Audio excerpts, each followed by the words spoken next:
If you're seeing some fat in your lower abs, some fat in your back, some fat in your legs, then one thing I want you to understand is that's unhealthy.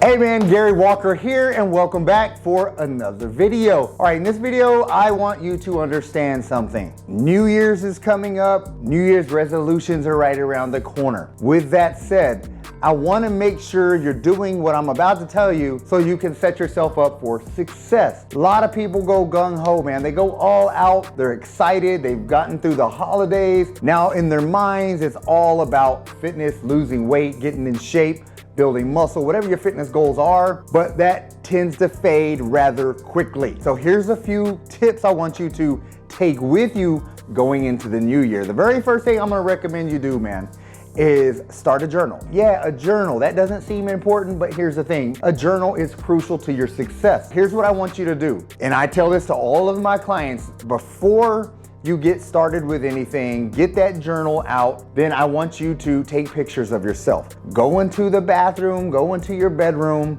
strip down naked, man, all right? And take pictures of the front side of your body, the back of your body, and the side of your body.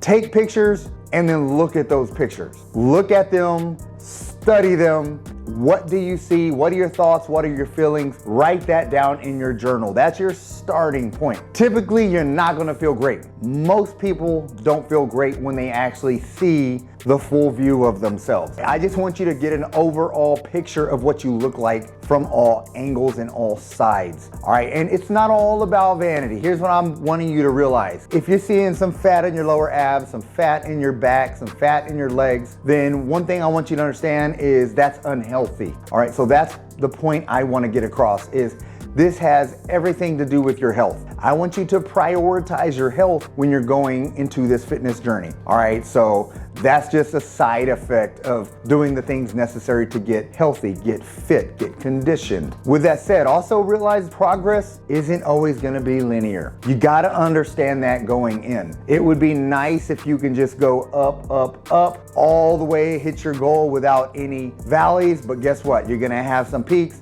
you're gonna have some valleys, ebbs and flows, man. That's just a part of the process. But if you know that going in, it's just part of the process. It's a natural process. But continue to do what you're doing, stay the course, continue to eat healthy, continue to work out, then you're gonna continue to make progress. So you may be stalled for a few days or for a week or two, but then it's gonna go back up. Just keep that in mind. All right, and here's where the journal is gonna come in handy again, because again, when you get into those valleys, all right, when you get into those parts of the phase where you just don't feel great about yourself, you don't feel great about the results, you're just wanting to throw in the towel thinking, you know what, I'm doing this, I'm doing that, doing everything I should be doing, I don't see the results I want to see, it's not worth it. Unfortunately, that's the typical mindset for most people, which is why a lot of people go out hard, they start great, and then they fall hard. So that's why I'm telling you, just make sure you're understanding that progress isn't linear and that you're gonna have the ebbs and the flows. And then the other thing is when you're in those valleys, I want you to open up your journal, look back at what you wrote the first day, and you're gonna realize, man, this is why I'm doing this. I'm doing this because I felt this bad. Because here's the thing, when you're writing your journal after just seeing yourself from all points of view, you're gonna get some deep thoughts. I want you to put all those deep thoughts into that journal. What are you thinking? Also, why do you want to get healthy? Is it for a specific person? Is it for yourself?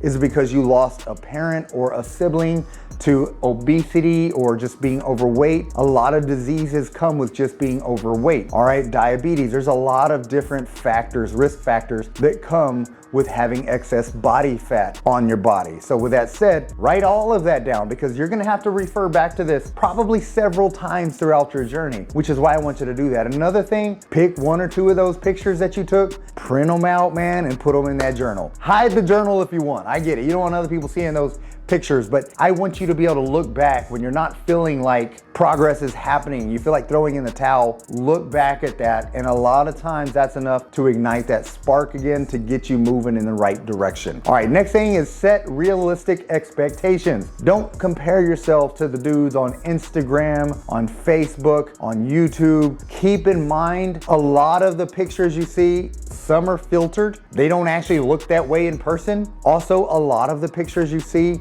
are after they've peaked. They've gotten prepared for a bodybuilding competition. For instance, I've done a bodybuilding competition recently, and I promise you, I don't look today like I did last month. All right, you put a lot of effort into looking a specific way for a specific day or week, and then that's not healthy to maintain that long term. So you do want to carry some body fat, not high levels of body fat, but you don't want to be walking around 5 to 7% body fat year round, because you're going to be miserable. Your hormones are going to be all out of whack. So you want to make sure you're maintaining a healthy weight, maintaining healthy hormones, testosterone, growth hormone, lower cortisol, all those things. And so that's going to be your primary benefit. And again, that's tied back into your health. Typically, remember that. Don't compare yourself to others. And again, even if you go into this journey with a friend, all right, you got a buddy, you're doing it with your spouse, and you're doing the same workout, eating the same meal plan, and they're way ahead of you in results, that doesn't mean much other than the fact that that's part of their DNA, part of their genetic makeup. It's unfair, but guess what? Life isn't fair. All right, there's people that can look at a weight, man, and grow a muscle. So you get what I'm talking about. Not everybody's created equal. We're all unique. A lot of us have different types of muscle fibers as well. Some fast twitch muscle fibers, some slower twitch muscle fibers. So there's a lot of different things within our genetic makeup that's going to determine how fast you can get results, what type of progress you get, how lean you can get, or how muscular you can get. So again, that's why you don't need to compare yourself to others. Basically, a lot of people are on gear. A lot of people are taking chemicals. So if you're natural trying to compare yourself to one of those guys, guess what? It's going to throw you off. All right, you're gonna see their results, you're gonna see your lack of results compared to them, and then it's gonna mess with your mind. All right, so it all starts with a positive mindset. Keep that in mind. Think positive, remain positive, realize that your results are gonna have ebbs and flows. Don't compare yourself to others. Just make sure you're making improvements from month to month from where you were. So you're creating a better self. That's what you need to focus on. That's what you need to realize. And the next, consistency is king. All right, that's with nutrition, it's with your workouts, because if you're following a 4-day-a-week workout, 1 week you do 4 workouts, the next week you do 2, then the week after that you may do 4, then you go down to 3. That's not consistent, all right? You're not consistently doing your workouts. Same with nutrition. Too many people are sabotaged because they think they have to have a cheat meal. So you probably know those people. You've probably done that in the past. You know, you have 4 or 5 perfect days, but then, you know what, I'm gonna have a cheat meal that turns into a cheat day, and that blows that whole week away. So all the results you had up to that point are basically wiped away. Just be strict with yourself and focus on you. Know that you're eating for better health, you're working out for better health. All of these things are important to help you sustain a longer and healthier lifestyle, which is the goal at the end of the day, a better quality of life. But hopefully this helps you out. Everybody has a plan when they start, but then life gets in the way, that plan gets all screwed up. The last thing you need to do when that happens is give up, throw in the towel, and just stop. That's where you refer back to your journal. All right, do that. That's gonna help. If you want help, I do have my one-on-one coaching program. If you want help with accountability, with your nutrition, with your workouts, reach out to me in the comment section, let me know. Even if you don't really need the accountability, but you just want help with structure, workout structure, nutrition structure, anything like that, even motivation, then leave me a comment, let me know. I'll reach out to you, see if we can't work together or figure something out. But with that being said, man, and as always, get busy, get after it, and God bless.